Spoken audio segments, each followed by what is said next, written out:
Ser podcast.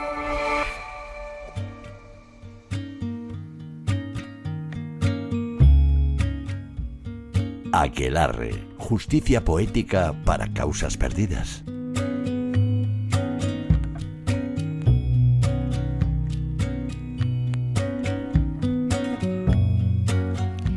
Arrancamos la última entrega de Aquelarre y teníamos que hablar sí o sí de esa falsa acusación que persiguió a miles de mujeres a las que juzgaron por supuesta brujería. Hoy en concreto vamos a hablar de la caza de brujas en Navarra, en Euskadi y Cataluña, que afectó a mujeres como Francina Marrasat, de 60 años, que después de sufrir tortura vivió un interrogatorio parecido a este que hemos recreado.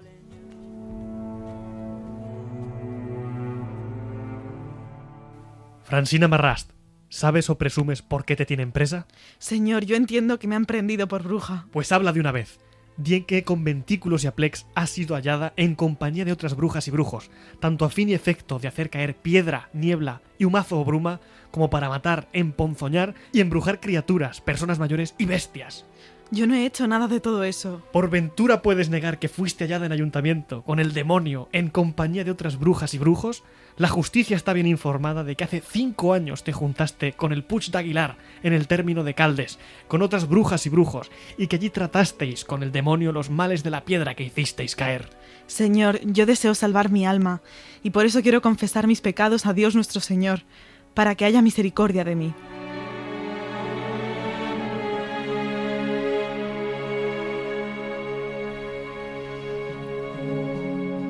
Saludamos a Ana Grau y a Laia Valdevey, autora e ilustradora respectivamente del libro La brujería en Cataluña, historia de una cacería contra las mujeres.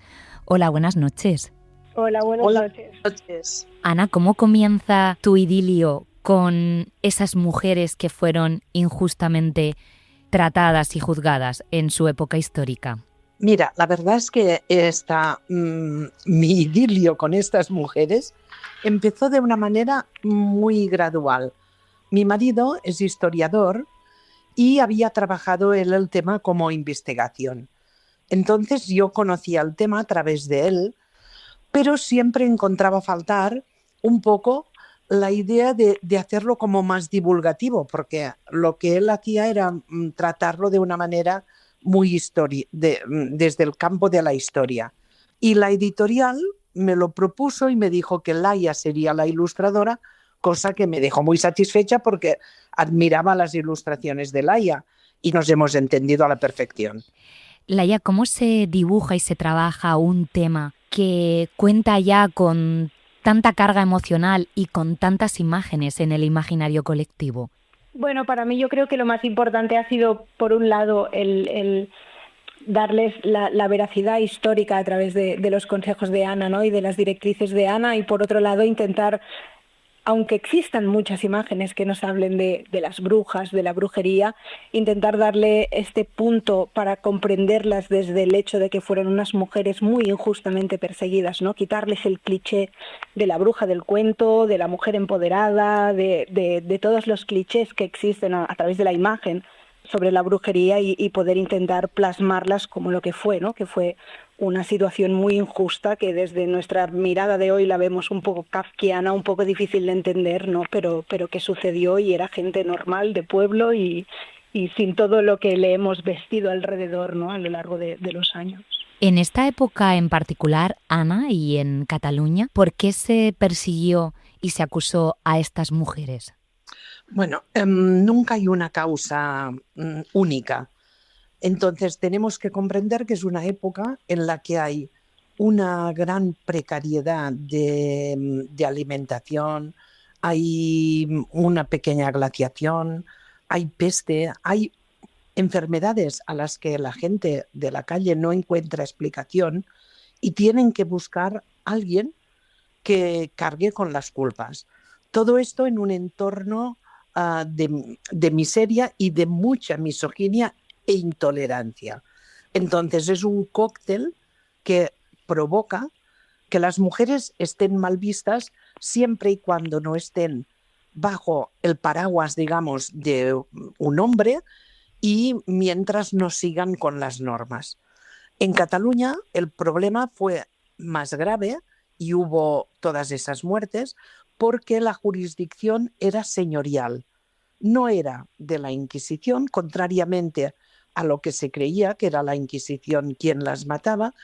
En Cataluña la jurisdicción recaía sobre la señoría baronial y entonces eran unos juicios locales que permitían pues, que fueran perseguidas, que fueran juzgadas de manera muy sesgada, o sea, cuando se las juzgaba ya se sabía cuál sería el veredicto.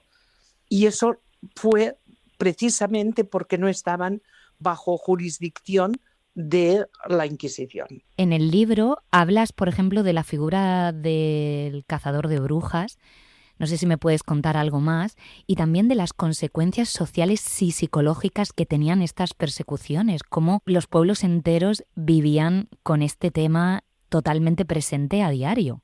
Sí, tenemos que tener en cuenta que había mucho miedo y que el miedo a veces nos hace reaccionar de una manera muy poco racional, como nos comentaba Laia.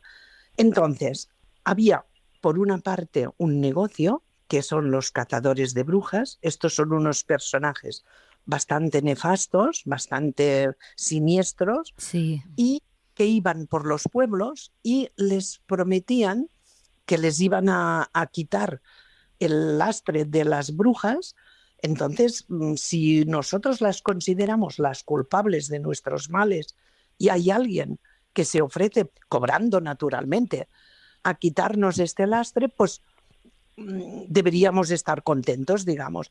Entonces ya esa voz va corriendo por los pueblos y entonces ya muchas veces son los mismos consistorios los que piden que vaya el cazador de brujas a ver si en su pueblo hay brujas. Y naturalmente, como el cazador es una parte implicada y para él es un negocio, él hace salir a toda la gente a las puertas de la casa, de las casas, y va reconociendo a las brujas. Una vez reconocidas, empieza el negocio. Esas brujas serán encerradas en prisiones o, en su defecto, si el pueblo no tiene prisión, en un pajar o en una buhardilla de una masía o en cualquier sitio. Hay una persona que será la que tendrá cuidado de que estas mujeres no mueran, porque para que el negocio sea rentable tienen que juzgarlas. Entonces, el cirujano vigilará que durante el interrogatorio estas mujeres no mueran, porque tienen que ser culpabilizadas y colgadas, porque aquí las mujeres se colgaban, no se quemaban en principio. Y eso va a servir para ejemplo de todos los pueblos de alrededores. O sea, empieza una cadena que irá de pueblo en pueblo generando unos ingresos y un terror. O sea, debía haber gente que veían que eso era una barbaridad, pero cualquiera levantaba la voz, porque entonces podías ser tú culpabilizado de ser bruja. Si no me equivoco, en 2022 el Parlament de Cataluña aprobó una propuesta de resolución que reconoce a las mujeres acusadas y condenadas por brujería como víctimas de una persecución y demás. Hubo un acto público, pero no sé si, en tu opinión, realmente se ha hecho justicia con estas mujeres o todavía queda mucho por hacer. Y ahora voy a Ana con la misma pregunta. Nos queda, por un lado, hacer un buen trabajo de divulgación, quizá para conseguir quitar ese mito, ¿no?, de que esas mujeres fueron culpables de algo. Y por otro lado, evidentemente, si quedan vestigios, quedan posibles herederos, familiares y tal, supongo que exigirán algún tipo de reconocimiento, que creo que tiene que ser su voz la que prevalga, ¿no?, de cómo hay que reconocerlas. Otros ejemplos, como por ejemplo puede ser Salem y el fenómeno que hubo allí, ¿no? Creo que llevan muchísimos años reivindicando el hecho que allí ocurrió y intentando darle la vuelta a esa historia y a ese mito que se ha creado para comprender que bueno, pues que sí, que fue un delirio colectivo, que quien estuviera al mando en ese momento, la gente de la calle, se equivocó, pero que hace falta, como mínimo, poder reivindicar, ¿no?, los nombres de estas mujeres y sus situaciones reales, sus historias reales. Ana, tú eres maestra también. ¿Esto se enseña en los colegios, en los institutos? Se está intentando y me consta que hay institutos que han hecho actos de reparación. Por ejemplo, han hecho un trabajo de investigación en sus pueblos o ciudades. Por ejemplo, en Sabadell hubo un instituto que trabajó este tema, lo trabajaron de manera transversal y realmente han restituido el honor de estas mujeres con nombres y apellidos. Y hay una calle que se llama Las Tres de Sabadell, que son las 3 mujeres que fueron ejecutadas o que fueron juzgadas en Sabadell. Y me consta que en otros pueblos hay iniciativas en este sentido. Pero creo que el trabajo que se debería hacer es incluirlo en las programaciones que se trabajan en las clases de historia y hacer pensar a los alumnos. Pues con todo esto nos quedamos a esta hora de la noche. Buenas noches y muchas gracias. Gracias a vosotros. Finally, I'm crossing the threshold from the ordinary world to the reveal of my heart. Esta noche no vamos a hacer una aquelarre de brujas, sino de expertas, de historiadoras, para asomarnos a este tema. Incorporamos a la conversación a Amaia Náusea, profesora de la Universidad Pública de Navarra, autora de la investigación Mujeres solas y brujería en la Navarra de los siglos XVI y XVII y colaboradora del libro Todas ellas brujas, de la fotógrafa Vega Antón, sobre la caza de brujas en Euskadi. Buenas noches. Buenas noches, Gabón. Tú estás especializada en la brujería en Navarra en los siglos XVI y XVII. ¿Qué nos puedes contar de esta época histórica y de esas mujeres que fueron juzgadas por ser supuestamente brujas? Solemos asociar la caza de brujas a la época medieval, ¿no? Y nos han vendido como la época medieval como una época oscura. Pero en realidad la caza de brujas en el contexto del Pirineo navarro y vasco se produjo en los siglos XVI y XVII, pues en esa época de renacimiento, ¿no? Artístico, etcétera, que se estaba dando en toda Europa. Pero también fueron siglos en los que se estaban construyendo los estados modernos que hoy en día conocemos en Europa. Y esa construcción de ese estado pues requería también de un disciplinamiento social, podemos decir así, y el objetivo principal de ese disciplinamiento pues fueron las mujeres, porque bueno, se entendía que ese nuevo orden social que se quería construir pues tenía que estar fundamentado en unos nuevos roles y que la mujer sobre todo tenía que limitarse a la esfera más doméstica, ir abandonando cada vez más la esfera pública. Entonces son siglos de enraizamiento, endurecimiento del sistema patriarcal, monopolio también de la violencia por parte del Estado. Y bueno, también es una época que conocemos los historiadores e historiadoras como la era confesional, ¿no? Donde la Iglesia y el Estado iban de la mano en ese intento de crear ese nuevo orden. Se empieza a decir, ¿no? Ya no es tanto, el problema no es tanto creer en brujas, como había sido antes, sino que ahora ya desde finales del siglo XV lo que están diciendo es que las brujas existen y que han formado una secta y que lo que hay que erradicar es la secta de la brujería. Y bueno, pues parece ser que creyeron que esa secta de la brujería pues tenía un especial enraizamiento en el Pirineo vasco-navarro y de ahí vino esa caza pues que es por todos conocida, ¿no? ¿Y tú crees que realmente creían que eran brujas o fue un arma para adoctrinar y disciplinar al resto de la sociedad y crear pues este chivo expiatorio? Bueno, a ver, claro, ponernos en la mentalidad de aquella época a veces es complicado, pero bueno, por los testimonios que podemos conseguir, ¿no? de aquella época, pues efectivamente a veces la línea entre lo imaginario, entre la realidad, lo ficticio, la propia magia, todavía estaba difusa, ¿no? Lo que hoy entendemos que es superstición, en aquella época podían considerar ciencia. Ya. Obviamente en el mundo rural se creía en la magia, en poderes sobrenaturales, en personas que tenían capacidad, ¿no? de llamar a las tormentas, de malograr las cosechas. Lo que pasa que a la vez que ocurre eso, ¿no? También podemos decir que hay una construcción intelectual de la bruja y que esto tiene un trasfondo intencional o político que es perseguir a las mujeres, ¿no? Es una intención muy misógina y esta construcción lo que hace es dibujar a la bruja como una mujer, ¿no? Y esto es algo que debemos destacar. Por ejemplo, en el caso de Navarra, más del 80% de las personas acusadas por brujería eran mujeres, ¿no? Y esto es algo que como historiadoras nos tenemos que preguntar el por qué mujeres.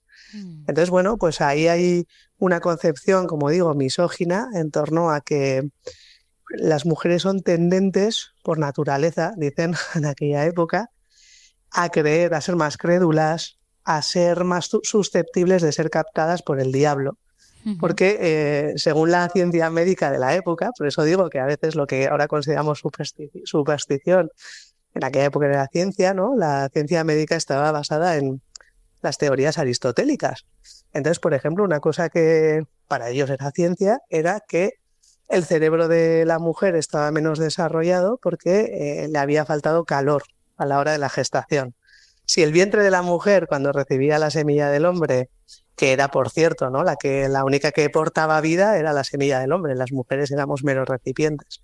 Realmente conocemos muchas de estas historias y de estos casos por las actas y los documentos que fueron escritos por quienes las interrogaban o las perseguían. ¿De su voz tenemos algo? ¿De su propia voz? Bueno, tenemos los interrogatorios en los que ellas se defienden, ¿no? Se defienden de su propia voz, de las acusaciones que reciben, porque aquí no tenemos que olvidar que participaron tanto tribunales civiles como tribunales eclesiásticos. En el caso de Navarra fueron mucho más virulentos los tribunales civiles que la Inquisición. El caso más conocido de Navarra es el de Zugarramurdi, el caso final de 1610-1614, que participó la Inquisición, pero los anteriores procesos los tribunales civiles fueron los protagonistas y ahí en esos procesos judiciales pues se recogen los interrogatorios en los que ellas dan testimonio, obviamente respondiendo a las preguntas que el fiscal dirigía, ¿no? Y además eran preguntas pues muy dirigidas, lo cual también nos habla de esa construcción intelectual de la que te hablaba, porque se repiten una y otra vez los mismos tipos de interrogatorio, con los mismos estereotipos, con el aquelarre, los vuelos nocturnos, los ungüentos, el canibalismo, etcétera, etcétera, se repiten y ellas se defienden negando todo aquello, obviamente, pero bueno, son a veces, al final, como bien dices, voces indirectas, porque están mediadas por las voces masculinas, que son las que les interrogan. Estabas citando antes lo de Zugarramurdi, pero yo no sé si a lo largo de todo este tiempo que llevas investigando este tema, ¿hay algún otro caso que te causara especial impresión? Yo siempre recuerdo el caso de Graciana Beltza, que para empezar, porque Graciana Beltza en euskera Beltza es negro o negra, ¿no? Entonces el nombre le llamaban, es decir, Graciana la negra, ¿no? La oscura, era una mujer que cumple un poco el estereotipo de la bruja, porque es una mujer mayor, es una mujer viuda, es decir, sola, ¿no? Y eso ya al sistema pues le ponen en alerta. Las viudas preocupaban muchísimo en aquella época porque no tenían un hombre a su lado que las controlase, ¿no? Y era una mujer con cierto poder, o por lo menos influjo negativo, eso sí, es verdad, en el resto de muchachas de la localidad. Esto sucedió en Vidangoz en 1560 y ella se decía que tenía pues toda una cuadrilla de chicas que trabajaban para ella, robando y haciendo el mal. Lo que llama la atención, y destaco este caso porque aparte de decir lo obvio y lo típico sobre las brujas, bueno, pues eso, que hacían morir los animales, los niños, que traían tormentas y malas cosechas, lo más grave que les parecía a sus convecinos era que ella, Graciana, tenía la capacidad de provocar, por ejemplo, una cosa que hacía, que era lo más grave de lo que se le acusaba, era que ligaba a los matrimonios. Me parece que no es la víctima perfecta, que a veces es algo que me suele molestar cuando presentamos a las mujeres en el pasado como o heroínas, tampoco lo fueron, pero tampoco víctimas perfectas, ¿no? Esta mujer, bueno, pues era una mujer que era una mujer de armas tomar, que por ejemplo con sus enemigas, a las enemigas las tenía fritas, bueno, esa tía. Amaya, qué bueno, porque a través de un caso nos has hecho un retrato muy interesante de todo. Me queda un minuto para preguntarte y terminar contigo la última sección de la temporada, de esta sección que se llama aquelarre. ¿De dónde viene el concepto aquelarre? ¿Quién lo inventó? Bueno, pues es un término que historiográficamente está muy debatido y discutido, ¿no? Y al final actualmente el consenso mayor es que es una invención de los propios inquisidores. Anda. Es decir, el pueblo no usaba esa palabra. Aquelarre, como sabréis, en euskera quiere decir prado de macho cabrío. No era algo que utilizaban, es decir, ese topónimo existe, pero el pueblo no utilizaba el nombre de aquelarre para hablar de los conventículos o los sabbat o los encuentros de brujas, sino que fueron los propios inquisidores los que debieron de oír aquella palabra refiriéndose a un prado al que la gente llamaba así y que empezaron a preguntar con ese nombre sobre los conventículos o los sabbat o los encuentros de brujas. Amaya Náusea, muchísimas gracias y felicidades a ti y a Bego Antón por ese libro. Un abrazo. Es que ricasco, muchas gracias. Buenas noches, chao, chao.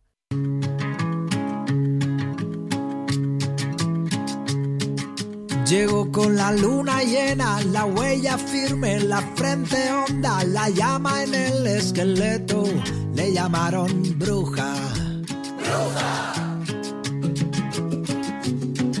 Tenía pelo de viento, mirada clara, la piel oscura y el corazón en los dedos, le llamaron bruja. Vientre de tierra que cada solsticio agradecía el pan y la lluvia. Flor clandestina, reina de la noche. El Faro, con Laura Piñero. Para no perderte ningún episodio, síguenos en la aplicación o la web de la SER, Podium Podcast o tu plataforma de audio favorita.